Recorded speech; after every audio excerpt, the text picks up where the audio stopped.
everybody, and welcome to episode 3 of BreakDown. So this is the first official, it's not really a podcast, it's the first official video we've done since E3. E3, I think, just concluded, actually. It was going on throughout the week. And so now, over the next few episodes, we're going to kind of pick up some highlights from E3 and touch upon them.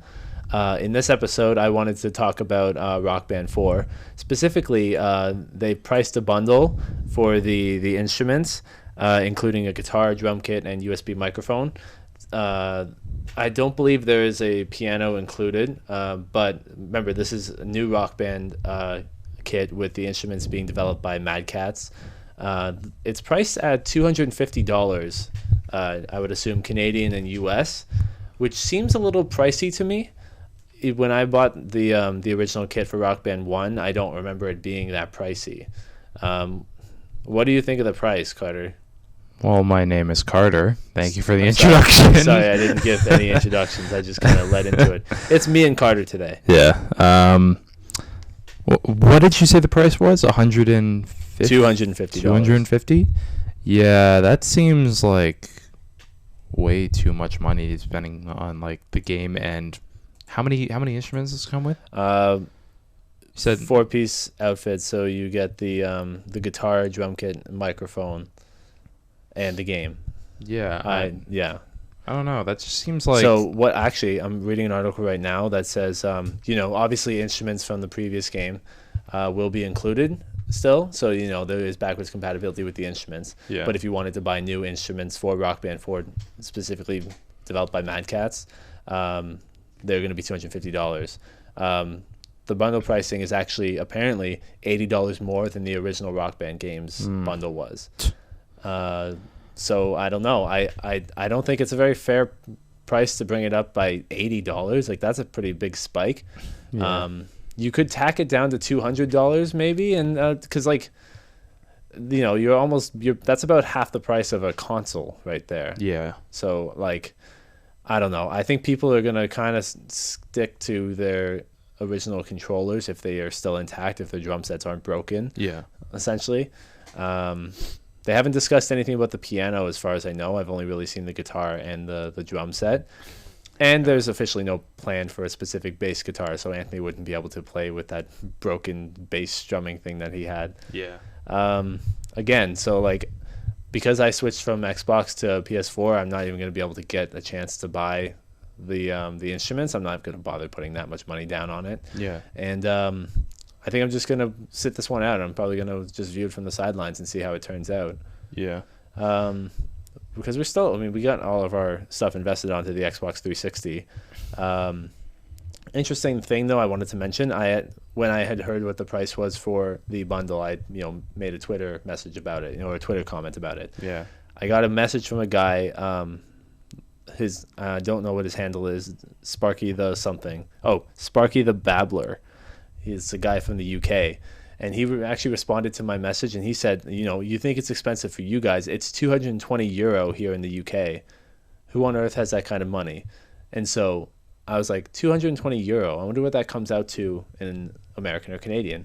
Translated it out, just over $400. Jesus Christ. And I was like, that's about as much as a PS4 console bundle in here in Canada. And then he said, €300 for a PS4 Xbox One here. Wages are higher, but rents are higher too. And he finds it so unfair, but again, that's life. Yeah. I figured it was a market thing, that maybe the US dollar is up or down or something like that. But again, I don't know. I'm excited at the prospect of a new Rock Band and Guitar Hero game, but I think that the pricing is a little outrageous. That is just what I'm going for. We're probably just going to, anytime we do want to play Rock Band, we're probably just going to stick with Rock Band 3 at this point. Because, how many songs did you say you have on that at this point? No, about 930 something. Yeah. And I'm not really planning. I've been thinking of getting more, but you know what? I've invested enough money in that game. Yeah. So far, they haven't confirmed the full set list for Rock Band. We will discuss that right now, actually, just before we end the video, because it's going to be fairly short. I mean, we both kind of agree, yes, it's overpriced, not really a fair price. There's not really that much to go into. Yeah.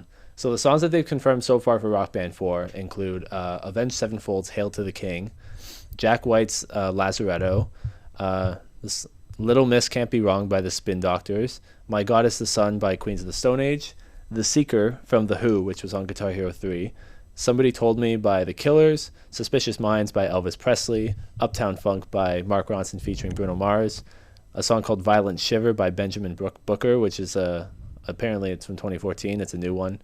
The Warrior by Scandal, which is a classic 80s hit, and You Make Loving Fun by Fleetwood Mac. Those are the songs that are confirmed so far for the game. I don't really. It's a lot of fairly new songs, but a lot of some fairly classic songs too. Like you've got Elvis Presley in there. You've got Fleetwood Mac. Spin Doctors are back, which is kind of interesting. But then you've got some fairly new songs too, including like the one by Jack White, the Avenged Sevenfold one's about 2 years old now. Yeah. That new one from Queens of the Stone Age, and you got Uptown Funk, which it helps bring in, the people who like the top 40s, I guess. Yeah. But it's also a good song, so I'm not complaining. In fact, they actually, when they had a poll, like there was that thing where you can actually go on and like say like, oh, what song would you like to see in the game, similar to the Smash ballot. Yeah. And I put Uptown Funk as one of my choices. I was like, what are the chances of it getting picked? But because of its popularity, it pulled through, right? So yeah. I also put down 2 Rush songs. I think I know Headlong Flight I put down. I think that one would be really great to play. I don't remember what the other one was, but I'm sure it was something with a synth in it. So that's what we got so far for Rock Band. Guitar Hero's set list, I think, is pretty close to complete. I think they've either unveiled their full set list or they've still got a few songs that are trickling through. But I don't know any of the Rock Band set lists. Not Rock Band, Guitar Hero set list. Theirs is about 3 times as long, but that again, Rock Band is being a little coy. They're not going to release their full set list until their game doesn't come out until I believe October. October 6th, 2015. But we're not going to talk about Guitar Hero. I could tell you what the songs are off screen or off camera. Yeah. And they've got a bit of a rough box art too, which goes away from the traditional blue box art they have. Now it's going towards a more red box art. Yeah. I don't know if that's just maybe just a new creative choice. New creative choice. I mean, obviously their text is still the same, which is cool. Anyways, I think that's pretty much it. That's all I have to really talk about for Rock Band 4. Any other updates? We'll see. We'll bring it in. Maybe we'll do a full discussion on the podcast about the Rock Band set list, or like what the actual confirmed set list is, and get everybody's thoughts on some of the songs. And also, I would like to hear other people's, especially Anthony and Chris. I'd like to hear their thoughts on this overpriced bundle too, because I know I don't think we're going to be getting the new Rock Band game, but comparing the prices and stuff like that, and seeing why it's so expensive now would be an interesting thing to discuss. So that was it for episode 3 of Breakdown. This has been William Key and Carter Key joining me for this. Hey. All right. Thanks for listening.